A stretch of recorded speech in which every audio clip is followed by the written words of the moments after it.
Inilah gereja yang kulihat, gereja yang dibangun di atas dasar Yesus Kristus sebagai batu penjuru dan gembala agung, yang altarnya selalu penuh dengan orang-orang yang bertobat dan hatinya haus dan lapar akan Roh Kudus, yang menaikkan pujian dan penyembahan dengan penuh cinta karena karyanya di atas kayu salib yang sempurna. Inilah gereja yang kulihat, gereja yang menjadi rumah doa dan pemulihan bagi suku-suku bangsa dan bahasa. Rumah tempat kita semua bersatu hati, tumbuh bersama sampai serupa Kristus dan memenangkan jiwa. Yang sakit akan disembuhkan, yang lemah akan dikuatkan, saling menopang dan berbagi sebagai kesatuan tubuh Kristus dengan Yesus Kristus sebagai kepala. Inilah gereja yang kulihat, yang api kegerakan kasih-Nya tidak pernah padam dari generasi ke generasi, dan kerinduan hatinya untuk melayani dan menjangkau jiwa-jiwa yang terhilang. Gereja yang seperti lumbung Yusuf selalu diberkati dan menjadi berkat. Gereja yang mengabarkan pesan kebenaran Injil Kristus melalui media kebudayaan, pendidikan, marketplace, keluarga, politik, dan kesehatan. Gereja yang berdampak dan menjadi terang dan garam. Dan gereja yang kulihat itu adalah kita. Haleluya, shalom gereja Tuhan, selamat pagi semuanya, shalom. Saya masih belum dengar suaranya, shalom, shalom, puji nama Tuhan. Bapak Ibu Saudara dikasih Tuhan, berapa banyak di antara kita pagi hari ini kita siap memberi pujian yang terbaik bagi Allah. Kita boleh tepuk tangan yang meriah buat Tuhan Yesus kita, haleluya. Puji nama Tuhan. Mari kita datang kepada Tuhan, Bapak Ibu. Kami bersatu hati ada di tempat ini. Kami duduk bersama di tempat ini. Kami memberi diri kami pagi ini Tuhan. Kami tahu kami hanya mencari Tuhan. Yang kami percaya ketika kami datang kepada Tuhan, kami pasti menemukan Tuhan di tempat ini. Tuhan Yesus, Engkau sumber sukacita kami. Tuhan Yesus, hanya Engkau yang kami tinggikan di tempat ini. Kami umat-Mu, kami mengasihi-Mu, kami siap memuliakan nama-Mu ya Tuhan. Hanya di dalam nama Tuhan Yesus Kristus, mari yang percaya katakan amin. Haleluya. Bapak Ibu, mari bangkit berdiri bersama. Setiap kita yang bersuka cita, mari kita tinggikan Dia lewat pujian ini. Mari tepuk tangan sama-sama Bapak Ibu.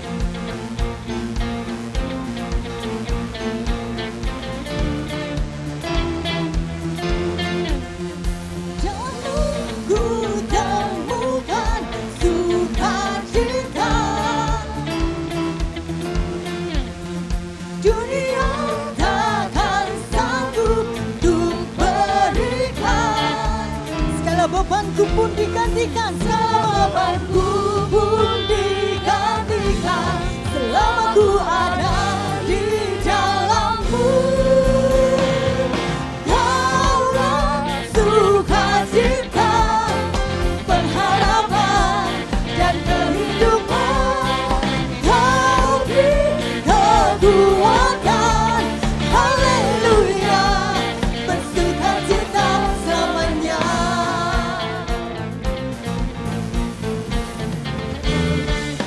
Katakan kau ada mendampingi setiap langkahku. Berikan kekuatan dengan Roh-Mu. Jangan yang telah menuliskan, ku punya rancangan yang indah.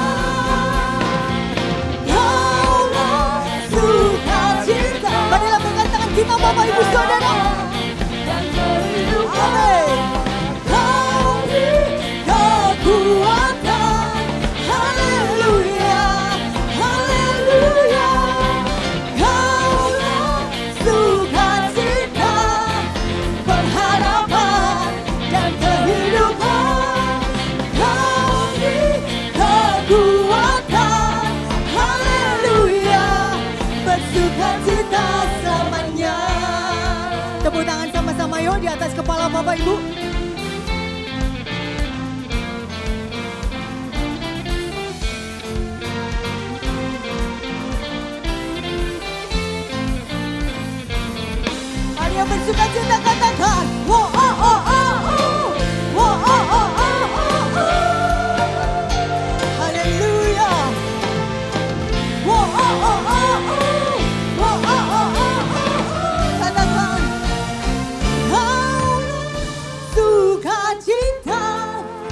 pengharapan dan kehidupan.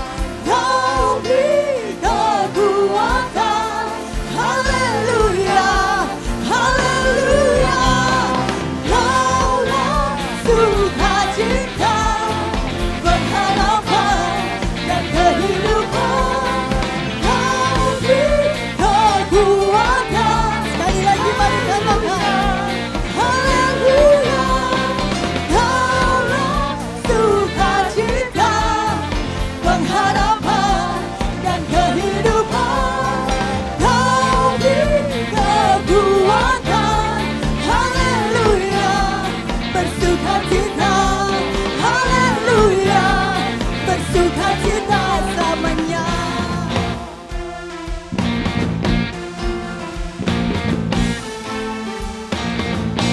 Haleluya, beri kemuliaan terbaik bagi Allah kita.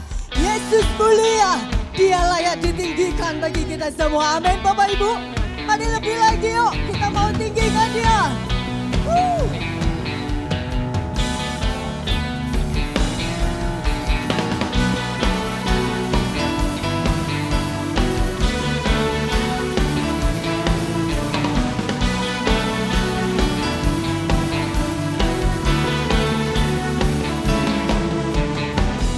Terangmu yang telah ubah hidupku, anakku ciptaan baru.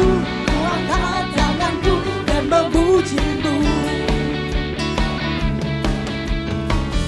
Hidupku tak sama sejak kau ada, dan kini engkaulah pusat segalanya.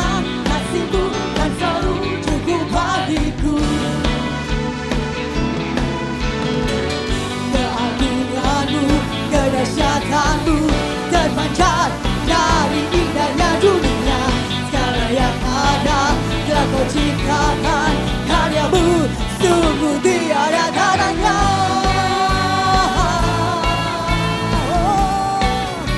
Sungguh tiada tandanya.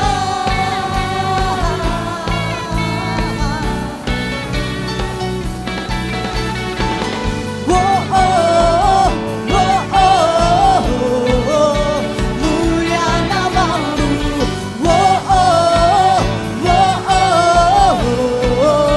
Mulia namamu. Hidupku tak sama sejak kau ada, dan kini engkaulah pusat segalanya. Kasihmu kan selalu cukup bagiku. Katakan keagunganmu. Keagunganmu, kedahsyatanmu terpancar dari indahnya dunia. Segala yang ada telah kau ciptakan, karyamu sungguh tiada tandanya.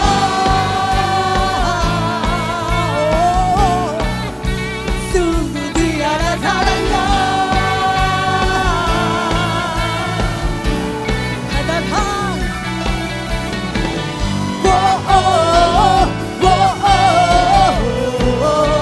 mulia namamu.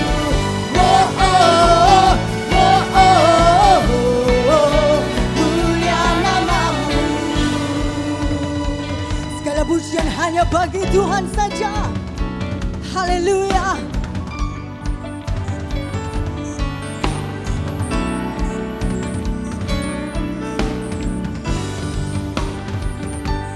Haleluya Tuhan. To God be the glory for the things He's done. To God be the glory. To God be the glory for the things He's done. Katakan, to God be the glory. To God be the glory for the things He's done. Haleluya. Katakan,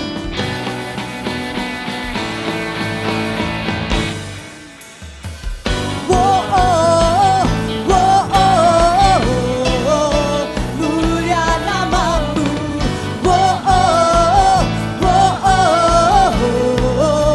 Mulia namamu.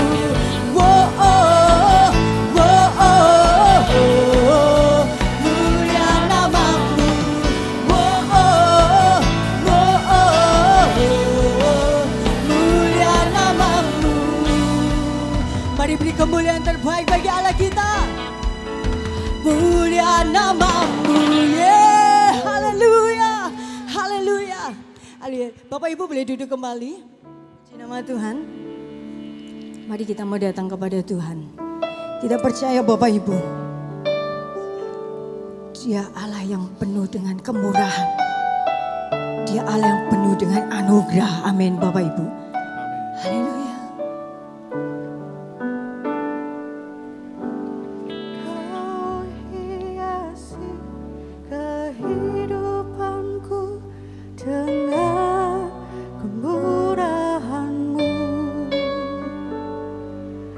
Kau rancangkan masa depanku penuh dengan harapan. Aku ada saat ini, semuanya karena kasih-Mu. Aku hidup hari ini, semua berkat kemurahan-Mu. Terima kasih Yesus, Engkau sangat baik, teramat baik bagiku. Mari jemaat Tuhan, katakan lewat pujian ini kepada Dia. Kau hiasi kehidupanku dengan kemurahan-Mu. Kau rancangkan masa depanku penuh dengan harapan. Aku ada saat ini, semuanya karena kasih-Mu. Aku hidup hari ini, semua berkat kemurahan-Mu. Terima kasih Yesus, Engkau sangat baik, teramat baik. Aku ada saat ini, semuanya karena kasih-Mu. Aku hidup hari ini, semua berkat kemurahan-Mu.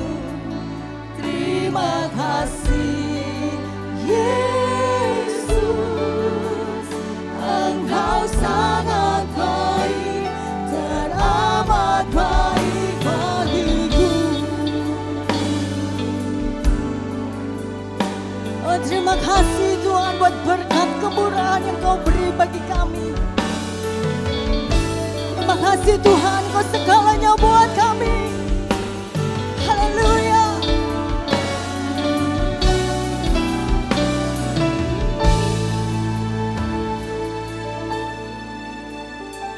Aku ada saat ini,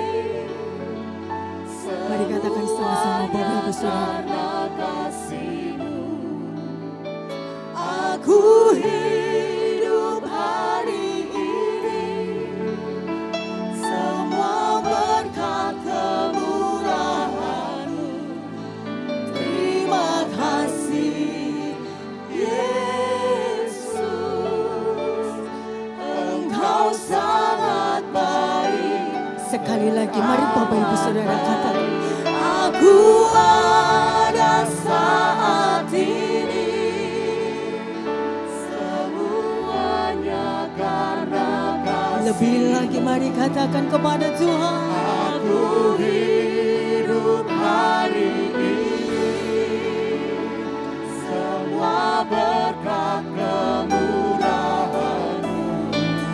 Terima kasih Yesus, Engkau sangat baik, teramat baik bagiku.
Oh baik Tuhan. Engkau sangat baik. Engkau baik Tuhan. Engkau baik Tuhan. Teramat baik.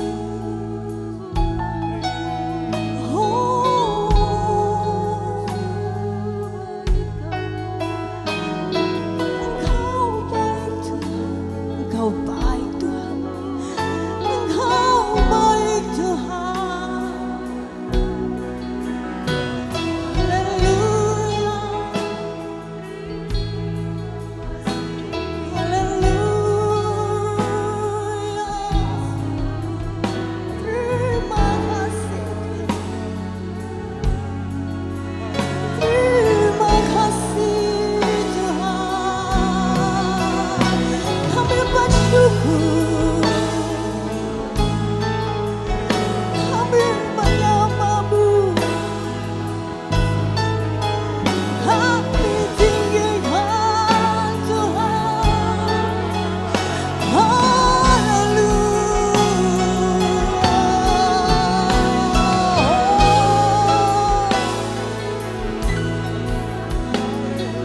Kami bersyukur buat kasih setiamu Tuhan. Kami bersyukur Tuhan. Kami bersyukur. Katakan Engkau baik Tuhan. Ucapkan syukur buat Dia Allah yang baik. Engkau baik Tuhan. Engkau baik Tuhan. Haleluya. Haleluya. Ya basyakara.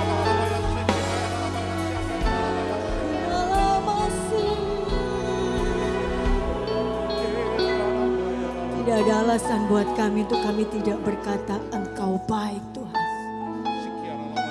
Di setiap musim hidup kami, sekalipun Tuhan izinkan kami ada di lembah, sekalipun mungkin saat ini kami ada di dalam tekanan dan himpitan Tuhan, kami mendengar bahwa janji-Mu tidak pernah berubah.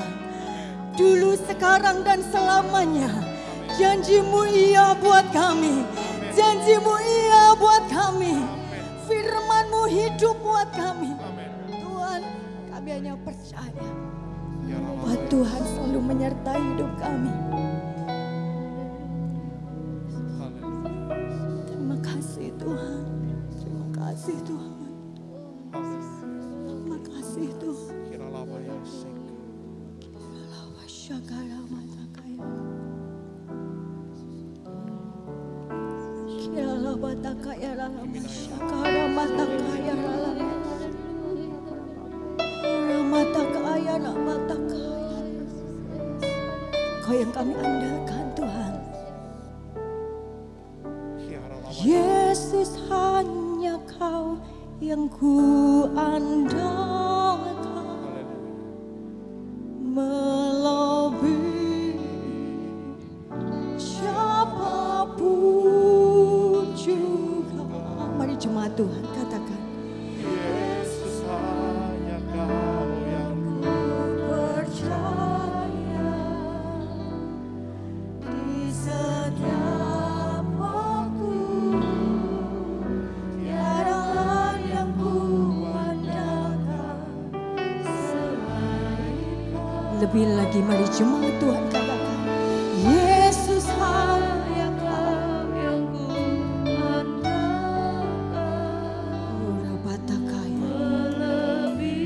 Tidak ada Allah lain yang kami andalkan Tuhan.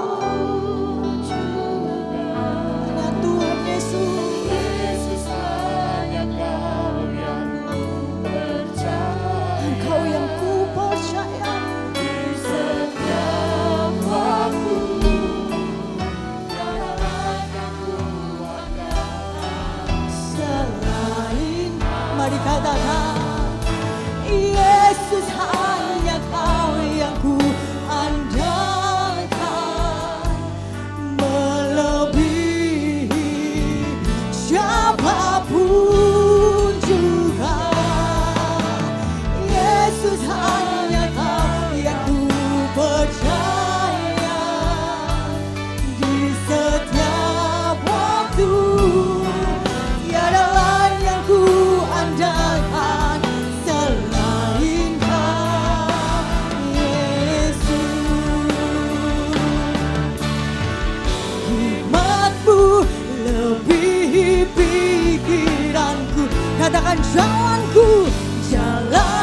kita bangkit berdiri Bapak Ibu.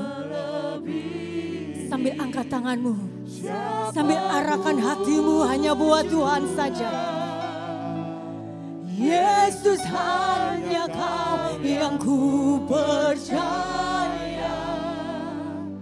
Di setiap waktu tiada lain yang ku andalkan selain Kau, Yesus.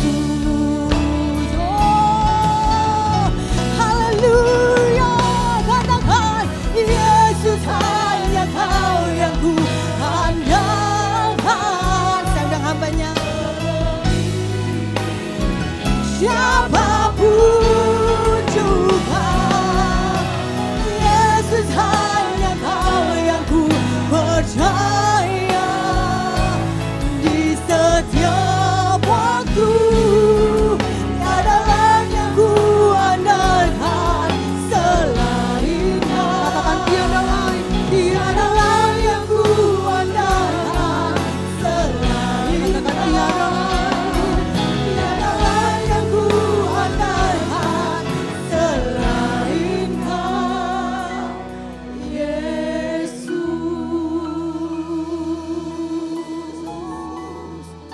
Mari sama-sama kita bahasa roh dulu. Katakan Tuhan bicara padaku pagi ini Tuhan. Raba syakanda raba. Ya raba kasih gendereba. Katakan Tuhan bicara kepadaku Tuhan pagi ini Tuhan. Ku rindu menangkap sesuatu dari Engkau. Syakaraba kasih gendereba. Ya reba kasih gendereba. Biarlah telinga kami terbuka dan roh kami ini menangkap yang daripadamu. Syakanda raba kasih karaba. Biar telinga kami terbuka dan roh kami ini menangkap yang daripadamu Tuhan. Syakanda raba karaba. Kireba karaba. Roh Kudus, Roh Kudus, Roh Kudus. Syabakaralaba, ralaba. Terima kasih Tuhan, terima kasih. Kami berdoa pagi hari ini. Biar Engkau yang bicara kepada setiap kami, nyatakan isi hatimu, nyatakan rencana dan kehendak-Mu. Dan Tuhan Engkau yang membawa kami semua jadi gereja yang semakin hari semakin masuk di dalam perkenanan-Mu. Engkau berkenan atas kehidupan kami dan kami juga mempersembahkan hidup yang berkenan kepadamu. Terima kasih Tuhan Yesus, kami bersyukur di dalam nama Yesus. Haleluya, amin. Amin. Silakan saudara duduk. Saya bersuka cita sekali pagi hari ini kita masih diberi kesempatan buat kita semua ini datang beribadah. Bapak Ibu, saya bersyukur bahwa melewati musim-musim pandemi yang belum berakhir ini kita tetap melihat Tuhan yang setia. Yang setuju katakan amin.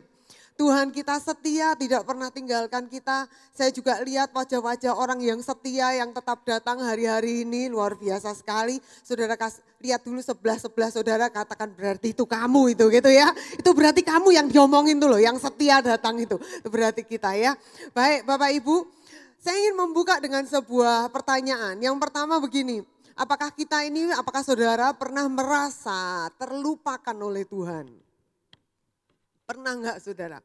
Apakah saudara merasa kurang dihargai?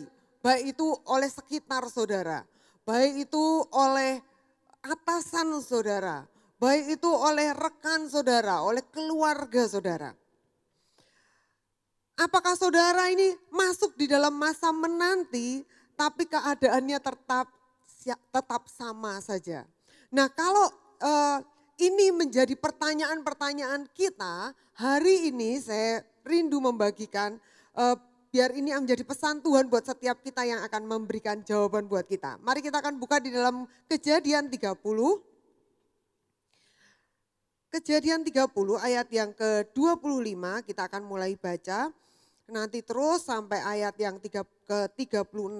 Jadi agak panjang sedikit Bapak Ibu ya.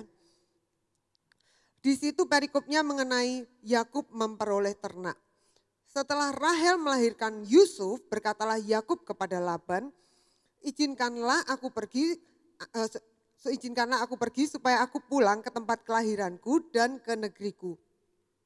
Berikanlah istri-istriku dan anak-anakku yang menjadi upahku selama aku bekerja kepadamu, supaya aku pulang, sebab engkau tahu betapa keras aku bekerja kepadamu. Tetapi Laban berkata kepadanya, sekiranya aku mendapat kasihmu, telah nyata kepadaku bahwa Tuhan memberkati aku karena engkau. Lagi katanya, tentukanlah upahmu yang harus kubayar, maka aku akan memberikannya. Saud Yakub kepadanya, engkau sendiri tahu bagaimana aku bekerja kepadamu dan bagaimana keadaan ternakmu dalam penjagaanku. Sebab harta milikmu tidak begitu banyak sebelum aku datang, tetapi sekarang telah berkembang dengan sangat dan Tuhan telah memberkati engkau sejak aku berada di sini. Jadi, bilakah dapat aku bekerja untuk rumah tanggaku sendiri?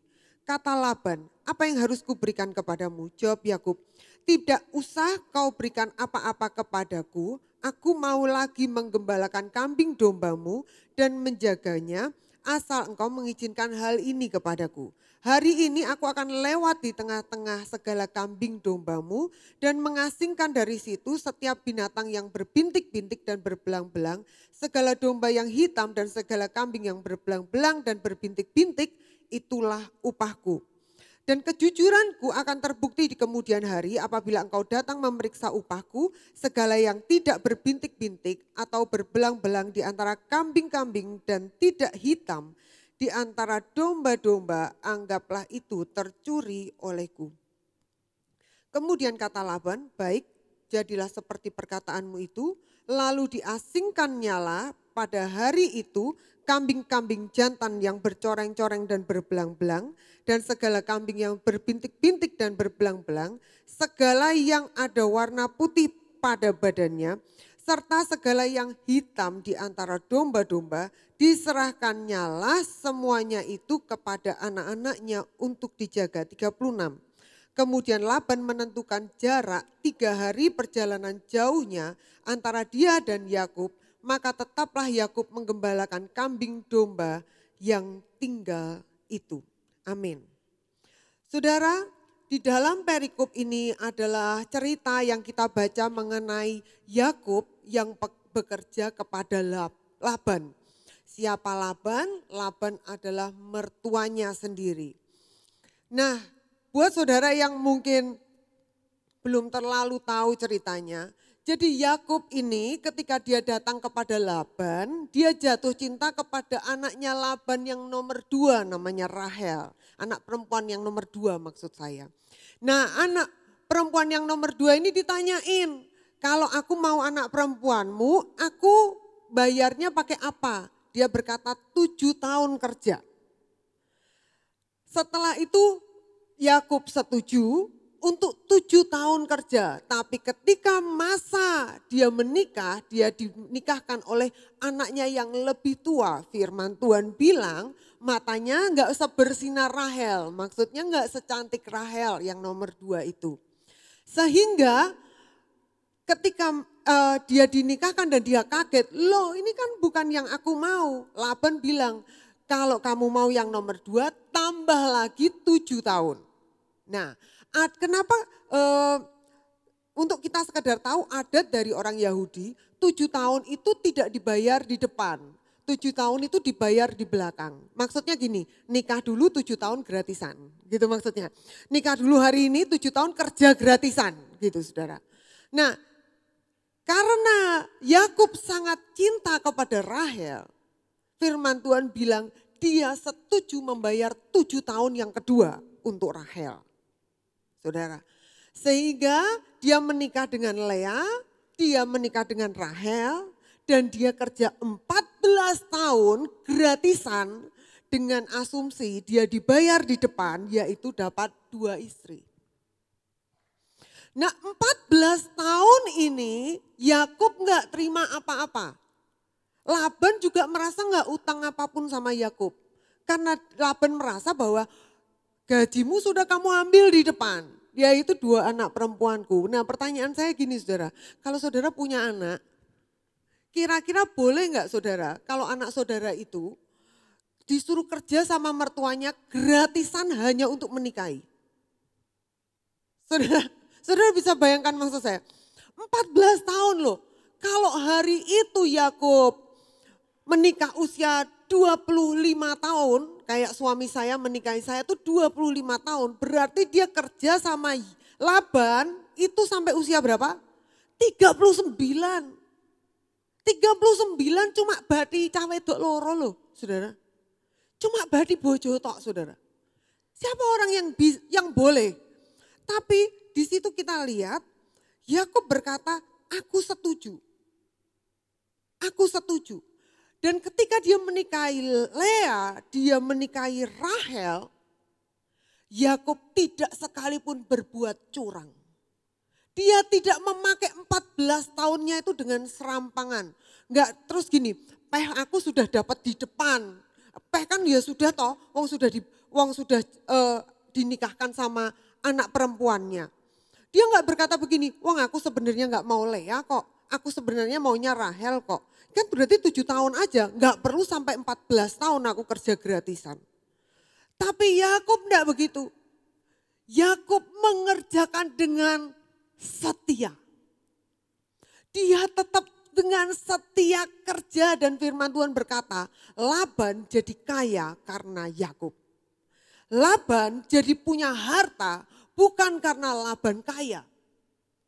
Firman Tuhan sampai bilang begini, engkau tahu keadaan kambing dombamu sebelum aku datang dan sesudah aku datang.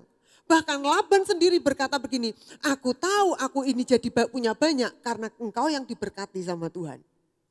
Nah ketika akhir dari 14 tahun itu, Yakub bilang sama Laban, gitu ya, papa mertua, aku ini kan sudah 14 tahun. Sekarang aku tak membangun rumahku dulu ya. Nah Laban sebagai mertua sudah lihat 14 tahun ini si Yakub kerja begitu rupa dan membuat dia itu kaya mendadak. Membuat Laban ini begitu jadi berlimpah-limpah dari yang bukan siapa-siapa, yang punya biasa-biasa jadi tiba-tiba jadi kaya. Nah Laban ini orang yang gak kalah licik. Laban ini orang yang gak kalah akalan. Dia berkata kepada Yakub, baik Yakub, sekarang gini aja, kamu tetap kerja di sini ya, kamu tak kasih upah. Upahmu apa? Kamu pilih sendiri upahmu. Lalu Yakub berkata, kambing-kambing yang bintik-bintik dan belang-belang, domba yang hitam itu jadi bagianku. Dan Laban berkata, setuju. Sekarang saudara pikir, kenapa kok Laban setuju? Kalau tadinya aja 14 tahun mau minta gratisan, pekerja gratisan, dibondo dibayar anak perempuan 2 yang bagi orang Israel hari itu, bagi orang di zaman itu orang anak yang kurang berharga, anak perempuan dikasih begitu saja. Dia dapat bati, anak yang paling berharga yaitu anak laki dari saudaranya sendiri kerja gratisan ke dia. Pertanyaannya, kenapa kok Laban setuju dengan upahnya? Sebab Laban merasa upah itu tidak berarti. Upah itu kecil. Apa yang diminta sama Yakub itu tidak sebanding dengan apa yang dia miliki. Dan firman Tuhan berkata begini, Laban berkata oke, deal. Ketika mereka deal, ini dipisahkan semua kambing yang bintik-bintik, yang belang-belang, domba yang hitam dipisahkan. Lalu Yakub bilang, berarti ini ya upahku ya. Dari sini aku akan membangun dan semua yang punyamu ini yang dikerjakan ini, nanti kalau ada yang bintik-bintik, ada yang belang-belang, ada yang hitam, itu akan jadi upahku. Itu kata Yakub. Oke, setuju. Laban merasa supaya enggak diakali sama Yakub. Maka ini kambing dipisah 3 hari perjalanan, saudara ya. Itu enggak main-main jaraknya. 3 hari perjalanan. Jadi kalau Yakub mau nilai kambingnya aja butuh jalan 3 hari.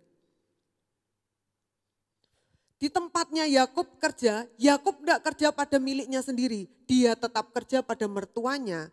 Dan ini kambing domba dipercayakan sama anak sing cilit-cilit tuh saudara ya. 14 tahun tuh kira-kira paling tua. Nah itu anak 14 tahun itu yang kerja itu jagain kambing domba miliknya Yakub.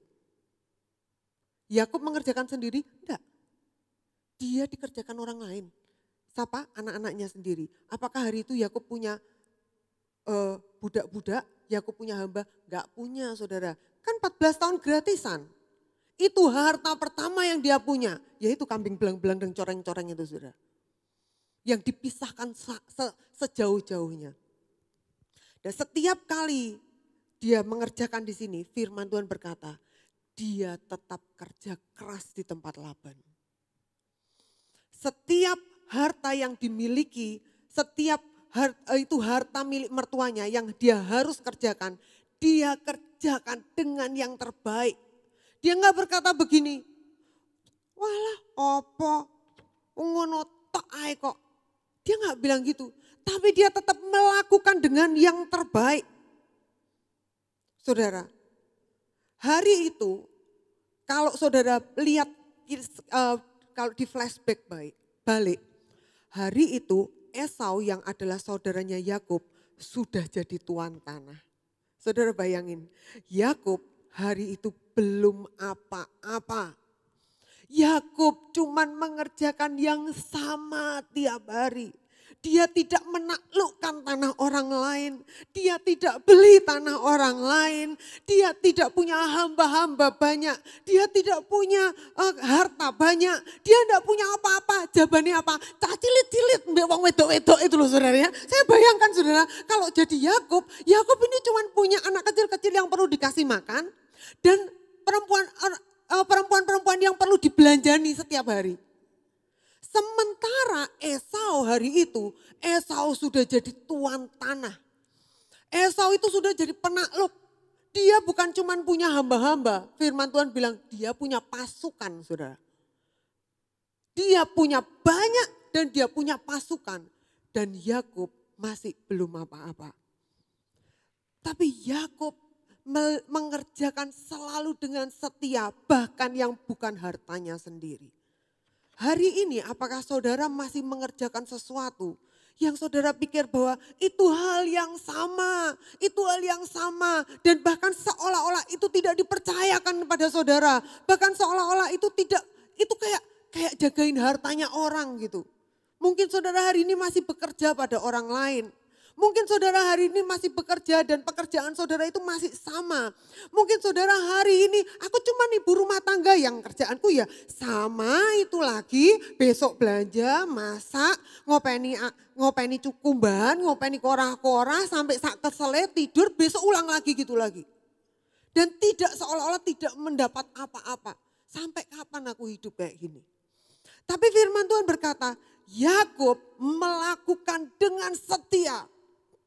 Sebab dia tahu dia tidak mengabdi pada Laban saja. Dia sedang mengerjakannya buat Tuhan. Berapa banyak orang bekerja tapi yang kita lihat ini hanya bos kita. Sehingga tiap kali kita itu diperlakukan tidak adil oleh bos kita. Kita jadi protes, aduh aku gak kuat Tuhan. Kenapa kok aku ini rasanya seperti pertanyaan tadi. Kenapa aku ini merasa aku ini rasanya gak dihargai kerja kerasku. Kenapa kok dia dengan mudah melupakan saja apa yang sudah aku kerjakan. Saudara, berkat Tuhan itu mengikuti kepala orang yang setia. Kepala orang yang takut Tuhan. Itu berkat itu ikut. Saudara, lihat dari apa yang terjadi pada Yakub. Ketika Laban begitu rupa memisahkan seolah-olah udah upahmu sedikit saja. Saudara, berarti yang ada di dalam penjagaan Yakub hari itu adalah kambing yang total polos, domba yang total polos, atau kambing yang gak ada bintik-bintik dan gak ada belang-belangnya. Nah, saudara yang punya peliharaan, coba saudara pikir dulu. Saudara pasti kalau punya peliharaan pernah tahu kira-kira kalau genetik. Contohnya aja kalau misalnya saya ini penggemar anjing saudara ya. Kalau anjing ini dikawinkan, anjing A dan anjing B ini dikawinkan, kira-kira nanti anaknya nggak jauh-jauh beda dari induknya atau dari induknya lagi, betul enggak Bapak Ibu? Nah, kalau ini sudah sama, anjingnya ini sudah sama modelnya, sudah sama warnanya, kalau dikawinkan enggak mungkin keluarnya meleset dari itu. Benar enggak Bapak Ibu? Contoh saudara punya anjing hitam, dikawinin sama anjing hitam kan enggak mungkin dong keluarnya jadi belang-belang gitu. Tetapi yang luar biasa, firman Tuhan berkata begini, ini kambing dengan domba dengan domba, polos dengan polos. Genetik domba yang paling banyak itu yang polos putih, Saudara ya, yang polos putih. Kambing tuh yang paling banyak yang enggak berbintik-bintik dan bercoreng-coreng. Yang mungkin yang polos-polos gitu. Nah ini polos dengan polos. Lalu Yakub pikir begini, ini bagaimana membuat si polos dan si polos ini mengeluarkan anak. Laban tahu persis bahwa itu tidak mungkin. Kemungkinannya sangat kecil. Si polos dengan si polos keluar belang-belang dan bintik-bintik. Saudara ngerti maksud saya pasti ya. Kira-kira kan gitu ya Bapak Ibu. Lalu Yakub berkata begini, udahlah kita coba aja. Dia ambil itu dahan, lalu dia kelopek itu luarnya yang isinya nanti di dalam dahannya itu firman Tuhan bilang tuh pentol-pentol maksudnya belang-belang gitu, bintik-bintik. Lalu kalau ini dombanya lagi ngawinin domba yang satunya, dilihatin gambar bintik-bintik itu, dahan-dahan itu, dan keluarnya bisa bintik-bintik. Saudara, saya baca ini saya merasa sangat geli. Kami di rumah, kami punya anjing itu kami berusaha untuk kami pengen punya anjing yang warnanya merah gitu. Tapi ketika dikawinkan enggak dengan anjing yang merah, gimana mau keluarnya merah?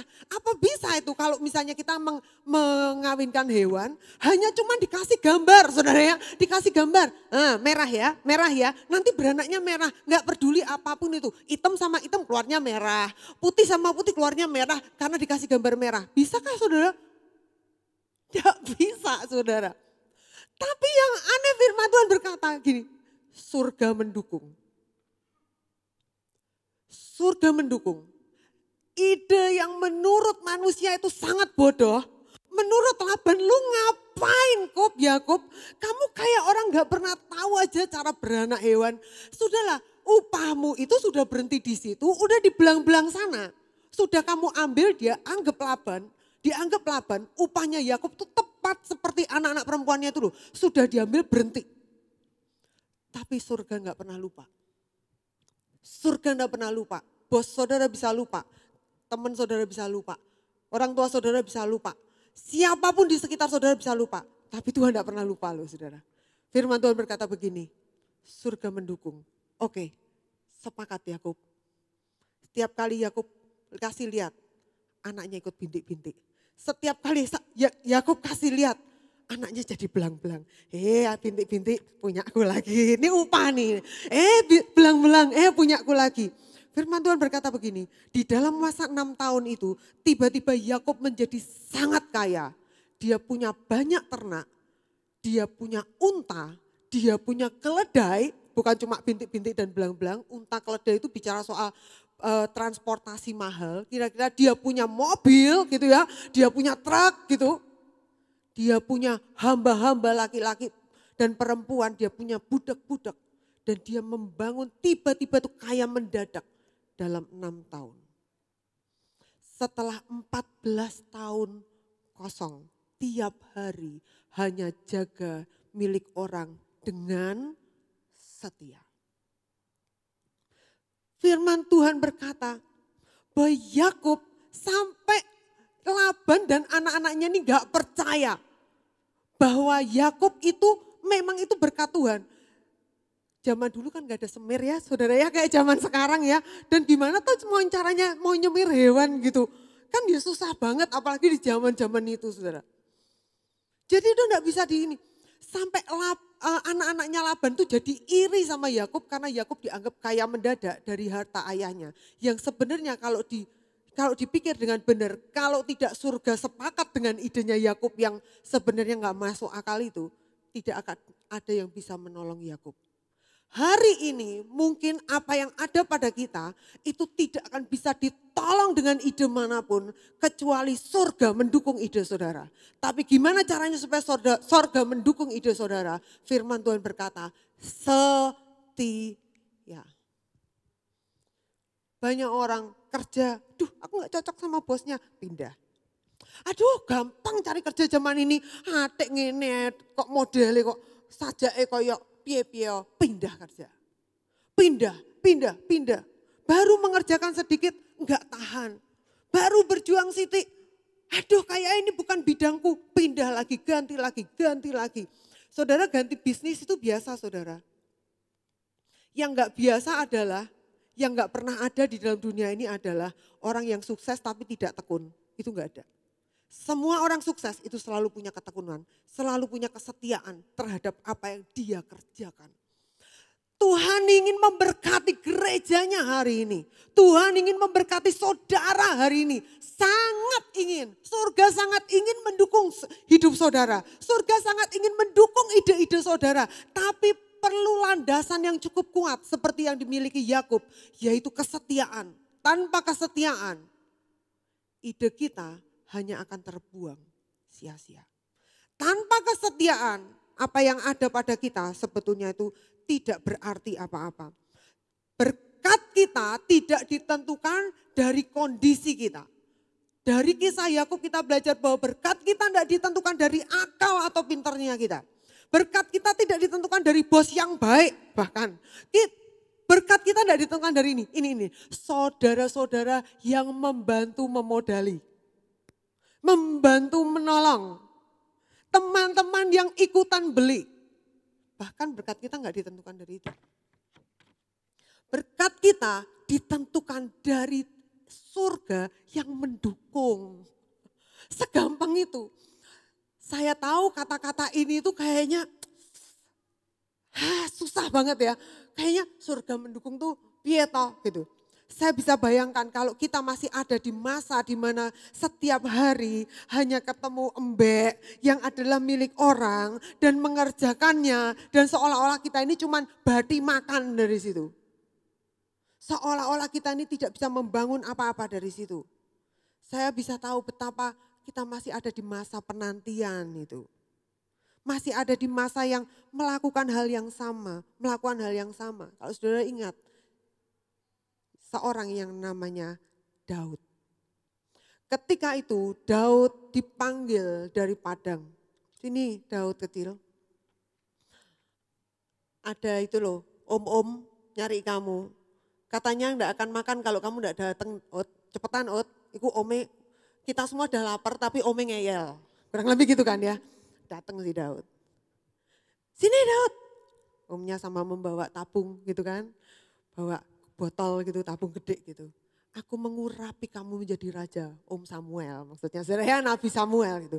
Dia urapin Daud menjadi raja. Setelah Daud diurapi jadi raja, Daud ngapain? Duduk di atas kursi kerajaan. Daud ngapain? Daud balik saudara, Daud mengerjakan hal yang sama. Daud gak terus berubah, Roh Allah hidup di dalamnya. Tapi dia masih mengerjakan hal yang sama. Dia masih kembali ke padang, dia masih menggembalakan domba yang sama, jumlahnya juga masih sama, musuhnya juga di padang itu masih sama, tempatnya juga masih sama. Dan dia masih butuh 17 tahun untuk dia melihat janji Tuhan digenapi. Hari ini kalau firman Tuhan, janji Tuhan datang kepada kita, waktu kita berkata, amin Tuhan, aku sepakat, urapi aku Tuhan, aku mau Tuhan, urapi aku Tuhan. Tuhan akan mengurapi saudara, Tuhan akan sepakat juga dengan saudara. Tuhan akan mengiyakan, mengaminkan janjinya dan membuat janjinya itu jadi kenyataan. Tapi itu bukan berarti kita pindah tempat duduk. Itu bukan berarti kita pindah tempat.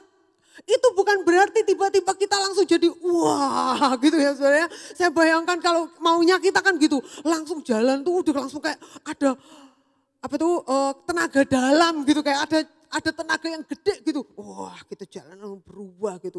Mungkin setengah ngawang gitu sudah tidak menginjak ke lantai lagi gitu. Enggak, kita akan pulang. Kita masih akan ketemu korah-korahan yang sama, suami yang sama, istri yang sama, pekerjaan yang sama, tugas yang sama, PR yang sama. Kita akan masih tetap ketemu yang sama. Sampai nanti waktunya tepat kita lihat promosi itu. Nah hal yang sama ini seolah-olah tidak merubah kita. Betul Bapak Ibu? Seolah-olah ini kayak lah berarti aku tetap dong tidak dihargai, tetap dong dilupakan.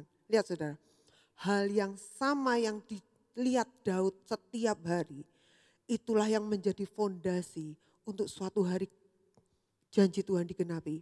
Karena ketika hal yang sama itu terjadi, halnya sama, kondisinya sama, mujizatnya belum terjadi, sama. Pertolongan Tuhan belum terjadi, sama. Tapi yang berubah apa? Yang berubah dalamnya sini. Karakternya berubah, kesetiaannya berubah, ketekunannya berubah. Sukacitanya yang tadinya cepat menggerutu, jadi tetap bersukacita. Buah rohnya jadi keluar. Yang di dalam yang berubah, bukan yang di luar duluan. Karena yang di luar itu mengikuti apa yang di dalam. Yang kelihatan ini hanya mengikuti dari apa yang tidak kelihatan yang saudara kerjakan dengan Tuhan. Berapa hari yang lalu saudara, suami saya ini cerita tentang teori fisika yang sangat tinggi buat otak saya saudara ya. Saya tuh tidak sanggup saudara untuk mengatakan ulang gitu. Tapi dari penjelasannya dia yang sangat panjang menuju ke yang sangat kecil gitu ya. Pengertian saya cuman begini, bahwa ternyata fisika pun mendukung apa kata Ibrani, bahwa apa yang kelihatan diciptakan dari yang tidak kelihatan. Itu bukan klinik, itu fisika saudara gitu saudara ya. Itu ternyata fisika begitu. Tapi ilmunya penjelasannya kayak apa? Lah itu tolong jangan tanya saya. Kalau saudara mau tanya mungkin tanya sama suami saya aja ya. Kata suami saya, lah pangananmu micin ngene ya ora mudeng nek tak jelas no fisika. Katanya begitu saudara ya. Tapi saya cuma begini, alah wis pokoknya gampangnya. Firman Tuhan ya dan amin, dan ternyata itu sains itu bahwa fisika itu mendukung. Ilmu pengetahuan itu bahkan itu mendukung firman. Karena kenapa? Ilmu pengetahuan pun diciptakan dari firman. Nah saya ingin cerita sesuatu saudara. Di akhir November saya lupa atau awal Desember saya lupa. Satu siang saya agak pagi hari itu saya ditelepon sama adik saya. Cik cepet rene. Kilo, ana wong ning ngarepe hotelmu. Dia bilang gitu, saya belum pernah cerita ini di Blora. Saudara. Ada orang ning ngarep di depannya hotelmu. Gage, cepat. Soalnya ini satu tempatku ini tidak ada yang berani. Tapi aku ingat, kamu pasti senang ini. Nah, dia bilang gitu, Gage ya sini. Oh ya, jangan lupa bawa baju, soalnya orangnya enggak kelamben. Dia bilang gitu, enggak pakai baju. Orangnya udah, di ngarepe udah hotelmu. Dia bilang gitu, baik. Lalu saya pikir, baju apa ya yang paling cocok kalau saya nggak tahu orangnya size-nya seberapa, belum pernah kenal. Oh daster, saya pikir begitu. Saya datang dengan daster dan betul saya ketemu dengan seorang wanita di situ yang tiduran di trotoar, enggak pakai baju gitu. Langsung saya tepuk pundaknya, saya kasih dia baju, saya bilang, ayo kita masuk, kita mandi. Saya bilang gitu, mandi ya, mau ya? Saya bilang, mau, dia bilang gitu. Lalu saya ajak dia masuk, itu pegawai hotel saya semua sudah gitu saudara ya. Sudah itu ternyata saya juga enggak tahu kenapa kok mereka gitu. Itu ada yang cowok-cowok itu nginceng dari pintu gitu saudara ya, dari jauh-jauh gitu. Ki mela apa iki? Wes to, saya bilang gitu. Wes to. Ambil handuk yang kamu udah enggak pakai, ambilin sabun, ambilin sampo semua yang kamu punya. Saya bilang, aku mau mandiin ini orang. Saya masukin di kamar mandi, saya suruh dia mandi gitu ya. Ya dikuasai sedikit-sedikit gitulah ya saudara ya. Setelah itu dia selesai mandi, saya tanya, mau makan enggak? Mau, dia bilang gitu. Saya kasih dia makan, saya telepon adik saya. Ini orangnya sudah selesai saya mandikan, sudah sikatan. Saya bilang gitu ya, sudah makan. Sini yang manggil-manggil saya, tolong ke sini, ini tolong bertanggung jawab, tolong didoakan. Adik saya kaget, saudara. Si Tintin datang dengan kaget. Tenan Cik. Wah, Tintin datang membawa minyak urapan dan minyak wangi. Saudara ya, maksudnya dia ben gak mampu gitu kan saudara ya. Wah terus diolet-olet didoakan itu si temennya si Tintin tuh dari jauh-jauh gitu ya. Videonya dari jauh-jauh mereka masih takut gitu. Ini tidak apa-apa kok, saya bilang gitu. Saya antar dia pulang. Saya tanya, rumahmu mana? Dia bilang, kemana gitu. Saya antar sampai akhirnya singkat cerita karena namanya juga gitu ya, orang gitu ya. Kan gak bisa nggak bisa ngomong rumahnya di mana gitu, nggak bisa kasih arah. Tapi saya pasang di status WA itu ternyata ada teman saya yang tahu rumahnya dan memberikan saya tuh arahan sampai ke rumahnya. Sampai ke rumahnya pun aja tuh, itu dia masih bablas-bablasin saya gitu saudara ya. Pokoknya tapi akhirnya nyampe aja. Waktu saya ini, oke, yuk kita masuk rumahmu. Gitu. Dia masuk rumahnya dan waktu saya masuk rumahnya saya cukup kaget. Loh, lah terus keluargamu mana? Dia cuman berdiri di atas tempat itu yang kayak kandang bubrah dengan atap yang juga sudah setengahnya bubrah. Saya dengan kotor gitu dan itu enggak ada lantai, itu tanah. Tapi masalahnya dari antara semua tanah rumah yang saya pernah lihat ini adalah yang terburuk karena tanahnya tuh modelnya tuh gini terus gitu loh saudara ya. Jadi tuh saya tuh ya bingung gitu. Ini sudah habis tak mandiin resik-resik. Nah terus ki piye ki? Saya ya bingung. Saya keluar, masuk lagi piye yo, piye. Saya tuh bingung gitu. Mata apa? Kayak aku tuh bingung gitu. Loh, lah aku tinggal mbak sapa? Dia nggak bisa jawab saudara. Hari pertama saya ketemu dia nggak bisa jawab. Ya cuman gitu saudara. Saya bingung keluar masuk. Akhirnya saya pikir gini. Ya terus karena saya enggak biasa banget. Kamu nek duduk ning di seketika dia dodok ning gon saudara ya. Dodok di tempat gitu saudara. Lah terus kalau kamu tidur di mana? Neng kene dia bilang gitu. Dan langsung dia delosoran itu di tanah itu jadi daster yang tak kasih bersih-bersih, badannya udah bersih itu langsung delosoran di tanah. Aduh aku bingung saya gitu, aku bingung. Saya keluar masuk. Saya udah videoin tempatnya saya kirim ke mama tuh. Terus apa kayak ini? Karena saya sangat bingung dan saya juga tidak tahu saya harus berbuat apa. Hari itu saya cuma bilang gini, tak tinggal yo, besok aku kesini lagi. Jangan kemana-mana loh, besok aku kesini lagi. Tetangga-tetangganya yang lihat saya nganterin, mereka pada bilang, udah bu percuma bu dianterin, nanti juga pergi sendiri. Itu paling enggak sampai besok, paling sudah pergi orangnya. Terus mereka tuh juga bilang bahwa memang ini sebatang kara dan tidak ada satu pun saudara ataupun sanak saudaranya begitu. Keluarga ataupun sanak saudaranya. Saya pulang. Waktu saya pulang di mobil saudara, saya pikir begini, Tuhan enaknya ini tak bawa kemana ya ini? RSJ, Dinsos, apa ya. Saya baru pikir-pikir begitu. Tuhan bilang begini dalam hati saya nggak bisa ngomong. Saya waktu itu saya bilang, Tuhan orang ini kasihan loh Tuhan, butuh pertolongan. Maksud saya tuh ngomong sama Tuhan supaya Tuhan nolongin gitu. Butuh pertolongan. Saya bilang, peliharaan saya di rumah aja nasibnya lebih baik dari orang ini, saya bilang. Saya tangisi orang itu di hadapan Tuhan, tolong ya Tuhan, tak bawa kemana ya Tuhan, Tuhan buka jalan bla bla bla bla. Tuhan bilang gini, kamu mau selamatkan jiwanya, kamu mau sembuhkan jiwanya, lalu kamu masukkan rohnya dalam neraka. Tuhan bilang gitu. Waktu saya mau kirim dia itu loh saudara, mau kirim dia kemana gitu. Tuhan bilang gitu, saya nggak bisa ngomong saudara. Loh Tuhan maksudnya piye? Saya bilang gitu, sama masih nangis nih, karepe piye? Ndak aku no, saya kan gitu saudara ya. Loh lah karepe piye? Ndak aku no. Loh, saudara kalau saudara lihat di YouTube, siapa saja yang menolong ODGJ itu ngapain saudara? Udah ditolong diapain? Diantar ke keluarganya, dilempar saudara. Dikasih makan, dimandiin, goodbye. Jadiin YouTube dia dapat duit, orangnya nggak dapat.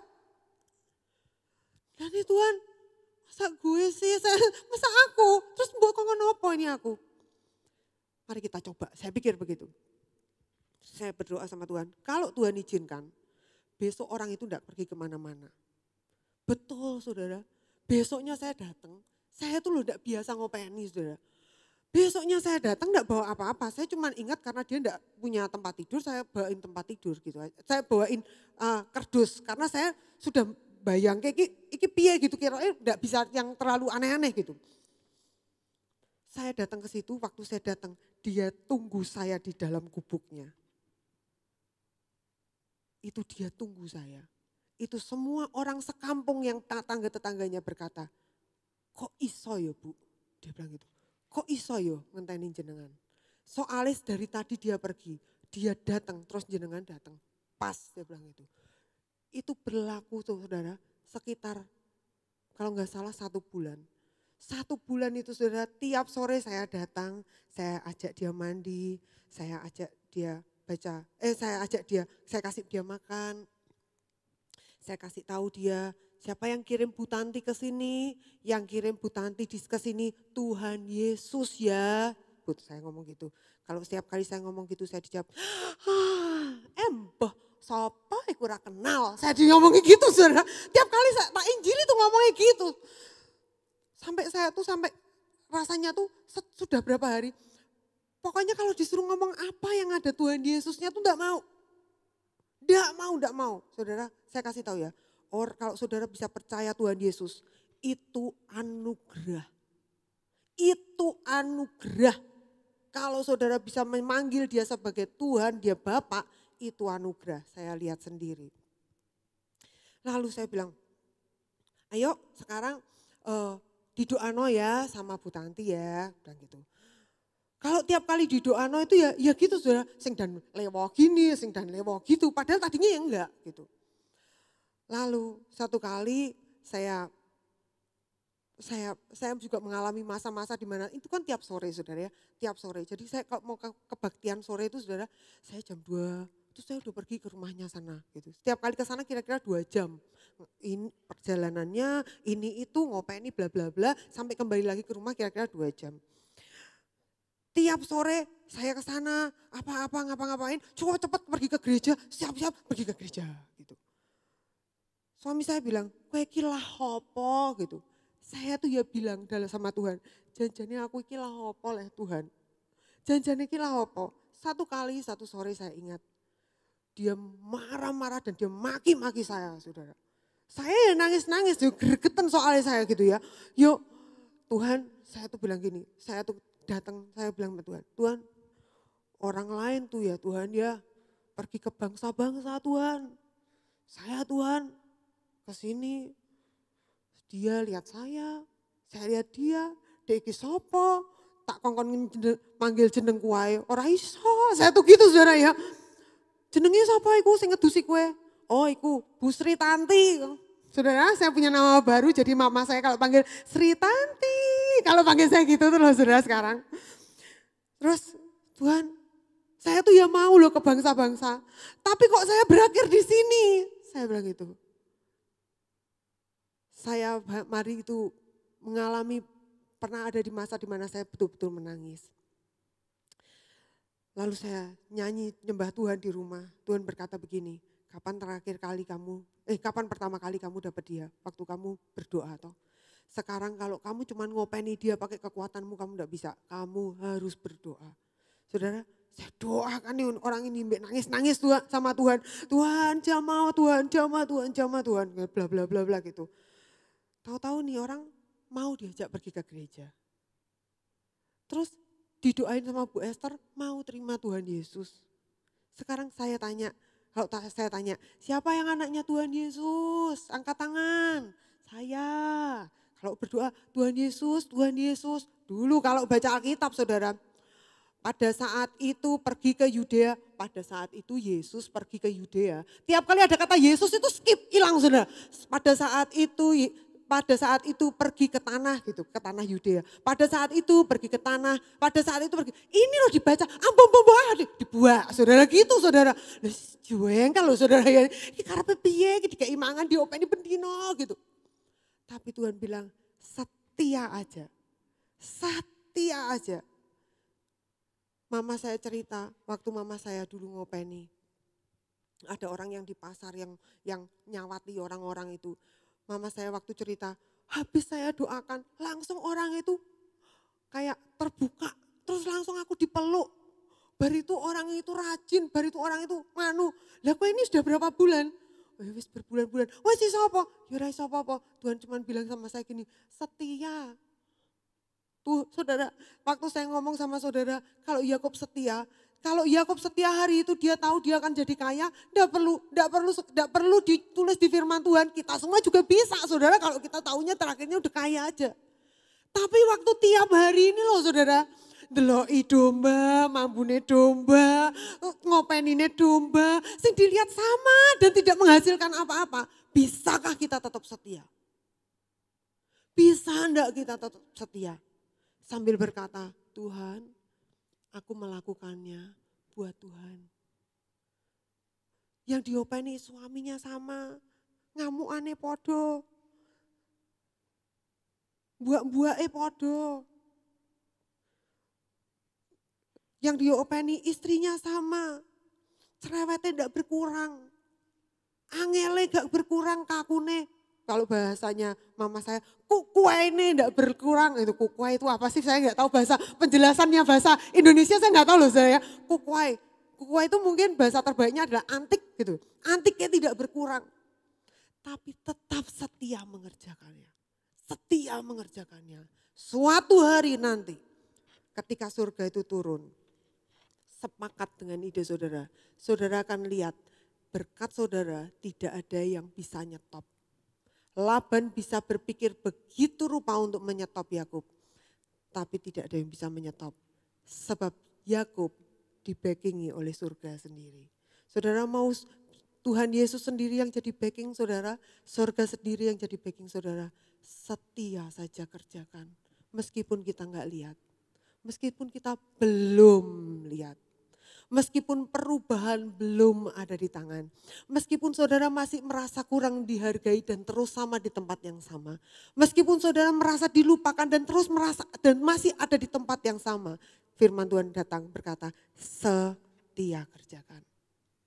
Ada waktunya nanti promosi itu datang. Mari kita akan buka ayat yang terakhir di dalam Amsal 20 ayat yang ke-6.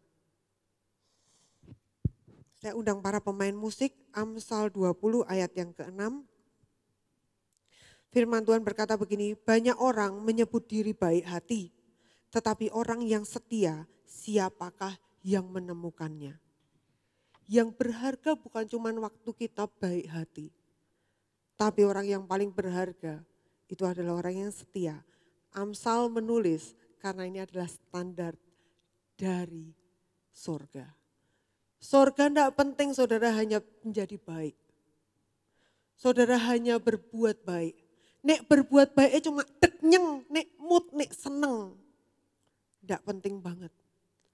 Tapi firman Tuhan berkata, orang yang setia itu yang dicari. Siapa yang menemukannya? Orang yang setia, saya rindu kalau hari ini surga datang ke tempat ini, Tuhan datang ke tempat ini. Saya rindu gini, orang yang setia, siapa yang menemukannya? Saya rindu Tuhan, Tuhan aku mau Tuhan, aku ini temokan Tuhan gitu ya. Aku ini ditemok sama Tuhan sendiri, supaya aku ini didapati Tuhan itu setia. Mengerjakan ketika orang lain tidak lihat, mengerjakan ketika orang lain tidak menghargai, mengerjakan meskipun kelihatannya mujizat masih jauh, saya minta A ya. Mengerjakan meskipun mujizat itu masih jauh kelihatannya. Belum ada tanda-tanda yang berubah. Bukan mujizatnya, karakter kita dulu.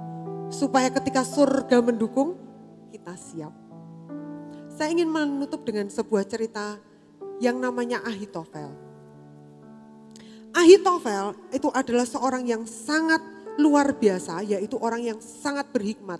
Hari itu nasihat dia disebut seperti nasihat Tuhan. Karena tiap kali dia ngomong apapun, maka kalau raja itu mengikutinya, maka dia pasti menang. Ahitofel adalah penasehatnya Daud. Tapi ketika dia menjadi seorang penasehat Daud, dialah rahasia pemenangan dari semua strateginya Daud. Dia punya cucu namanya Batsheba. Batsheba oleh Daud ketika ada Uria orang Het. Artinya Uria ini adalah orang dari bangsa Het, bukan bangsa Israel. Maka Uria ini jadi panglima perangnya Daud. Untuk memastikan Uria setia kepada Daud. Daud mengawinkan Uria, mengizinkan pernikahan dengan Batsheba. Saudara bayangin, ini anak cucu perdana menteri dijadiin harga bayar untuk dikawinin sama panglima perang Daud. Memastikan panglima perang ini setia. Ahitofel kecewa. Dia merasa gak dihargai. Dia merasa dipandang rendah. Karena hari itu orang Israel tidak boleh menikah dengan bangsa lain. Tetapi cucu Perdana Menteri dinikahkan sebagai harga bayar untuk bangsa lain. Dan setelah itu seperti kita tahu kisah dari Batseba ini. Bahwa Daud akhirnya berzina dengan Batseba, dia mengambil Batseba, dia membunuh Uria dan dia menjadikan Batseba ini sebagai istrinya. Ahitofel sangat kecewa. Lalu yang dia kerjakan adalah ketika satu kali anak dari Daud yang namanya Absalom ini memberontak melawan Daud, dia memihak kepada Absalom. Dan seperti yang kita tahu, nasihat Ahitofel adalah seperti suara Tuhan. Karena dia sangat berhikmat, dia sangat jago. Kalau itu nasihat dituruti, maka hancurlah orang yang menjadi lawannya. Hari itu lawannya Daud. Dan Daud karena nasihat Ahitofel harus keluar dari istananya sendiri. Dan dia harus dikejar oleh musuh, yaitu anaknya sendiri. Ketika Daud sedang dalam masa kepepet, Daud tahu siapa yang di pihak Absalom. Dia berkata kepada seorang yang namanya Husai yang masih bisa masuk, punya akses kepada Absalom. Untuk dia cuma titip pesan satu aja. Titip pesan, nasihat Ahitofel itu batal no. Wes gitu aja. Apapun nasihatnya, tolong kamu jadi 180 derajat dari nasihat Ahitofel. Benar?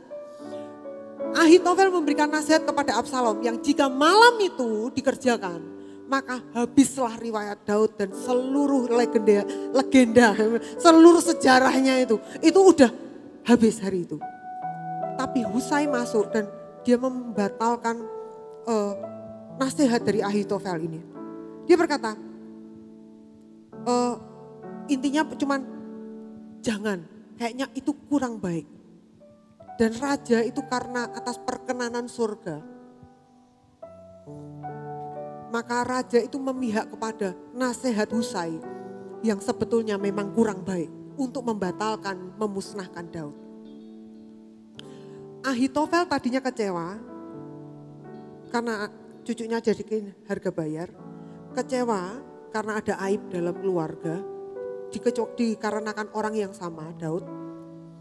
Sekarang dia kecewa karena nasihatnya ditolak. Dia belum pernah ngalami ditolak nasihatnya. Dan yang terjadi adalah Ahitofel memutuskan untuk dia bunuh diri dan selesailah semua cerita Ahitofel. Seorang yang sangat bijaksana. Tapi kalau surga tidak mendukung, ide saudara hanya akan jadi sampah. Dan hidup saudara akan sia-sia. Yakub punya ide yang paling konyol. Dia cuman main gambar-gambaran tapi surga mendukung. Dan tepat seperti itulah yang terjadi buat hidupnya. Saudara, pertanyaan saya, di mana kita mau berdiri hari ini? Mau jadi kayak Yakub atau mau jadi kayak Ahitofel? Membiarkan kecewa dan membiarkan hati kita jadi tidak setia. Mungkin pasangan kita mengecewakan kita jadi susah setia. Bos kita tidak menghargai kita, mengecewakan kita jadi sudah, barbaran aja. Tapi firman Tuhan berkata, buat orang yang setia, Dia ada buat kita. Mari kita akan bangkit berdiri.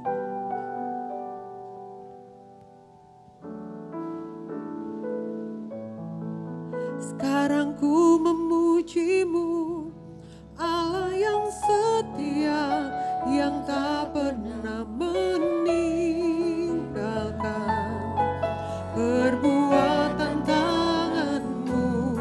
Sekarang ku menyembah-Mu, Allah yang mulia, sempurnakan senam hidupku agar indah bagimu.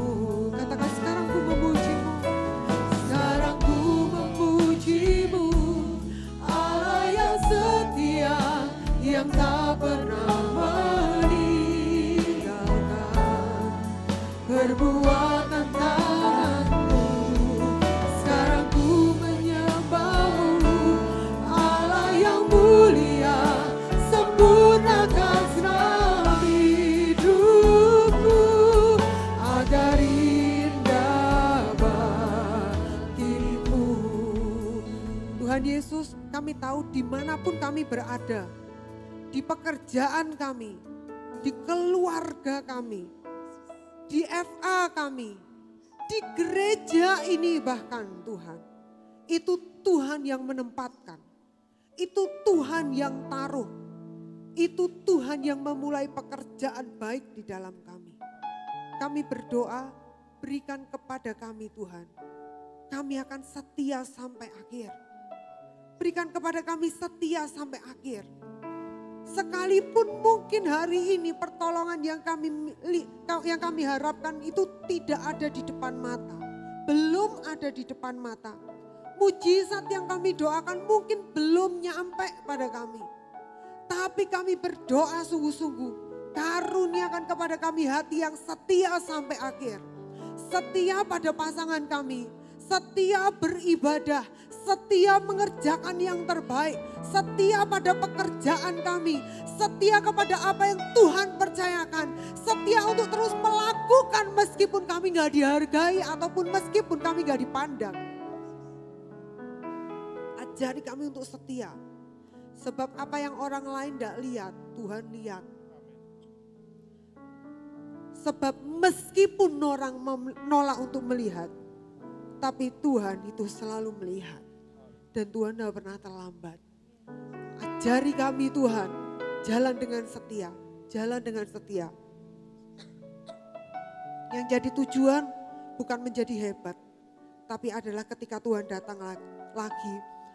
Ketika Tuhan datang nanti, Tuhan mendapati kami tetap setia. Berapa banyak yang mau katakan, itu saya mau Tuhan. Saya mau, angkat tangan saudara.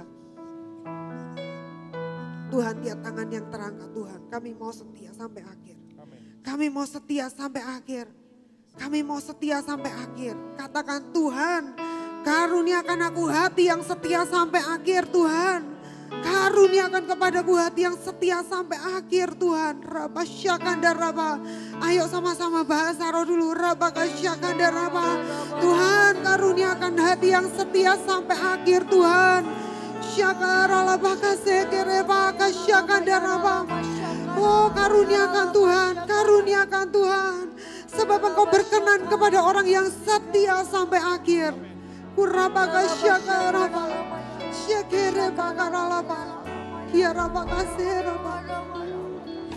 Tuhan, aku berdoa Tuhan Yesus, biar kami semua didapati. Kami semua gereja Betani Blora ini, kami semua umat-umat-Mu, kami semua anak-anak-Mu didapati Tuhan setia sampai akhir. Terima kasih di dalam nama Yesus. Haleluya. Amin. Amin.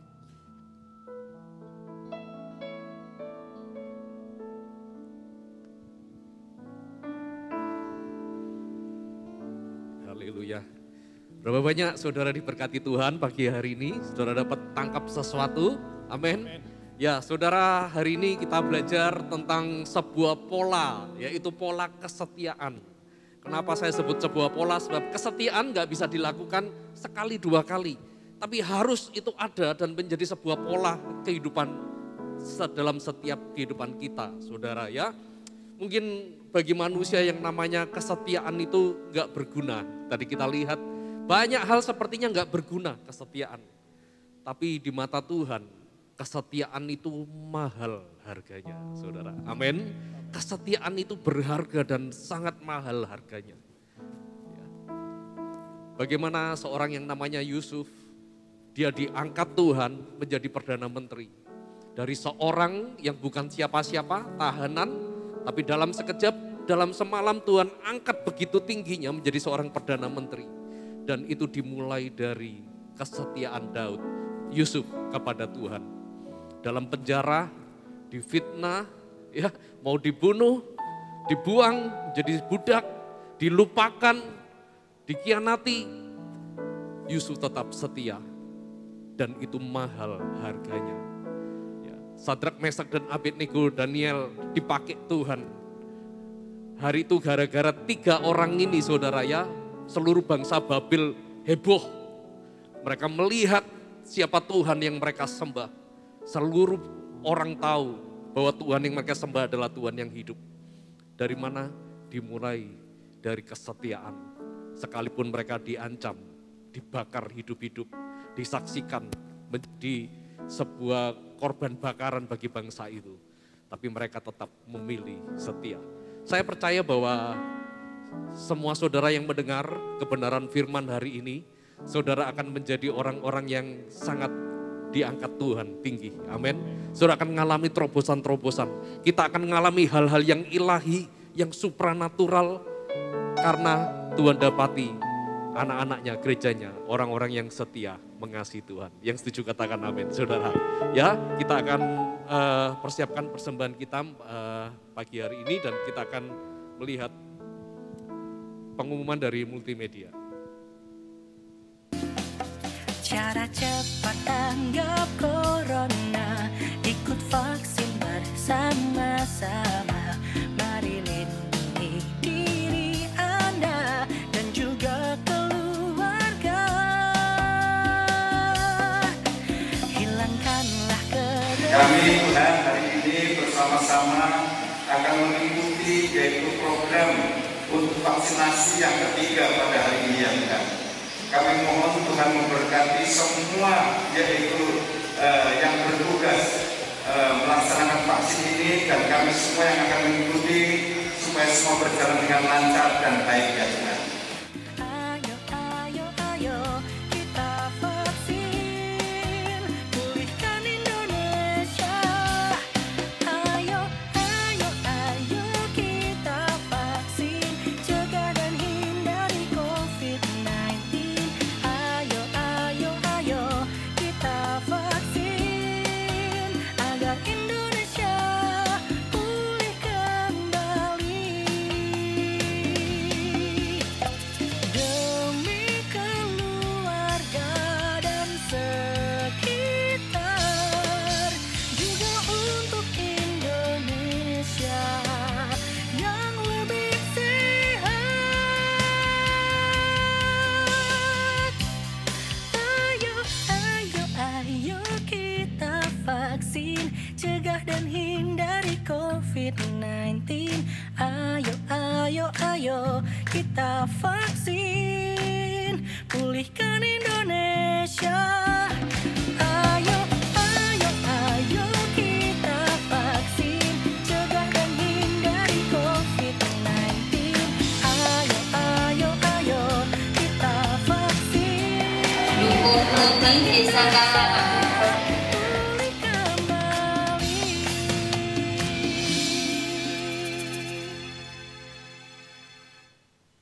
Shalom Jemaat Tuhan, inilah beberapa informasi warta gereja untuk minggu ini. Pelayanan baptisan akan diadakan di minggu pertama bulan Maret dan bagi jemaat yang akan mengikuti pelayanan baptisan ini bisa menghubungi admin gereja. Ibadah FOG tatap muka akan dilaksanakan hari Minggu ini pukul 10 pagi. Ibadah tatap muka Sekolah Minggu Pahlawan Kuat dilaksanakan hari Minggu ini pukul 5 sore. Jadwal doa dalam sepekan Gereja Betani Blora. Doa pagi setiap hari Selasa pukul 5 pagi via Zoom. Doa malam lawatan setiap hari Jumat pukul 6 sore. Doa misi setiap hari Sabtu pukul 8 pagi via Zoom. Mari jemaat kita lindungi diri kita dengan rutin mencuci tangan dengan sabun, memakai masker dengan benar dan menjaga jarak. Dan apabila jemaat mengalami kurang enak badan, wajib istirahat di rumah dan ibadah secara daring. Dan bagi jemaat yang membutuhkan obat COVID bisa menghubungi Saudari Ayu di 081 133 28884. Persembahan dan perpuluhan dapat dikirim ke rekening kas gereja di BCA nomor 196 977 7779 atas nama GBI Betani Blora.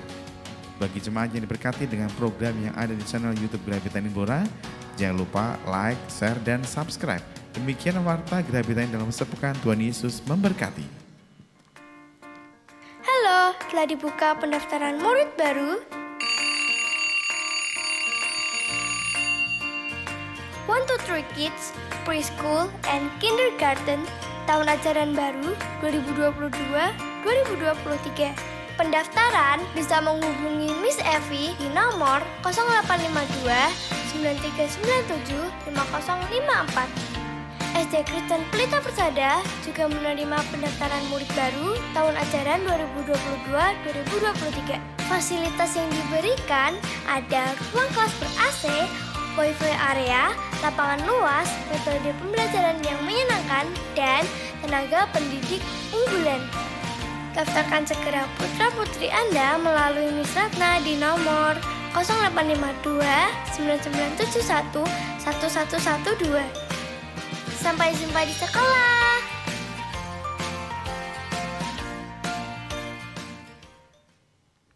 Mari sama-sama kita bangkit berdiri dan kita akan akhiri ibadah kita pagi hari ini. Kau lebih tahu yang terbaik bagiku. Kau lebih sanggup pulihkan hidupku. Ku berserah, ku percaya hanya Yesus penolong yang setia. Mari jemaat Tuhan lebih lagi katakan, kau lebih tahu yang terbaik bagiku. Kau lebih sanggup pulihkan hidupku. Ku berserah, ku percaya hanya Yesus penolong yang setia. Hanya Yesus penolong yang setia. Hanya Yesus penolong yang setia. Mari beri kemuliaan terbaik bagi Allah kita. Haleluya. Haleluya. Terima kasih Tuhan, terima kasih. Haleluya. Haleluya. Terima kasih Tuhan buat pagi hari ini. Kami bersyukur bahwa Engkau Tuhan yang setia, Engkau masih menyertai setiap kehidupan kami. Selama seminggu ini kami menaikkan ucapan syukur kami karena pemeliharaan-Mu Tuhan. Karena perlindungan-Mu, karena apa yang Tuhan telah Kau lakukan dalam setiap kehidupan kami. Tuhan yang tidak pernah meninggalkan, Tuhan yang tidak pernah melupakan. Kau Tuhan yang selalu menolong dalam setiap kehidupan kami. Karena itu Tuhan, kami menaikkan segala pujian syukur kami hanya kepada-Mu Tuhan. Kami juga membawa setiap persembahan taburan kami di hadapan-Mu Tuhan. Kami memberi bukan karena kami mau mancing-mancing berkat Tuhan, tapi ini hanyalah sebuah ucapan syukur kami. Dan kami tahu bahwa semua yang kami miliki adalah daripada-Mu Tuhan. Karena itu kami membawa taburan-taburan benih-benih kami. Dan kami percaya Tuhan, setiap taburan benih-benih kami ini Tuhan, untuk memperlebar kerajaan Allah, pelayanan yang ada di tempat ini, di gereja ini Tuhan. Terima kasih Tuhan, terima kasih. Kami juga berdoa Tuhan, Kau memberkati bangsa dan negara kami ini Tuhan. Kami membawa bangsa dan negara kami ini Tuhan ke dalam tangan-Mu Tuhan. Kami tahu bahwa tangan-Mu ada tercurah atas bangsa ini Tuhan. Menaungi setiap kami, memberikan kesembuhan, memberikan bahkan pemulihan Tuhan. Berkat-Mu mengalir buat bangsa kami ini Tuhan. Terima kasih. Kami juga berdoa kepada setiap jemaat anak-anak-Mu yang ada di rumah, dimanapun mereka berada yang sedang mengalami sakit penyakit. Kami percaya kuasa darah-Mu Tuhan mengalir pagi hari ini juga dan akan menyembuhkan di dalam nama Yesus. Dan kami mengangkat kedua tangan kami sebelum kami pulang. Kami menyerahkan setiap kehidupan kami, masa depan kami, keluarga kami, semua pekerjaan kami, apapun yang Tuhan telah percayakan. Kami mempercayakan Tuhan yang atur, Tuhan yang pegang, Tuhan yang pimpin setiap kami. Terima kasih Tuhan, kami siap diberkati. Dan biarlah segala berkat damai sejahtera sukacita-Mu mengalir dalam setiap kehidupan kami ini Tuhan. Berlimpah-limpah, apa yang tidak pernah kami bayangkan, pikirkan, bahkan timbul dalam hati. Tapi Engkau telah sediakan dalam setiap kehidupan kami. Semua saudara yang percaya telah menerima berkat Tuhan. Pulanglah dengan damai sejahtera Tuhan. Dan yang terlebih hadirat Tuhan yang selalu menyertai setiap saudara dan saya. Semua yang percaya hanya di dalam nama Yesus telah menerima berkat Tuhan. Sama-sama katakan amin, amin. Shalom, Tuhan Yesus memberkati saudara.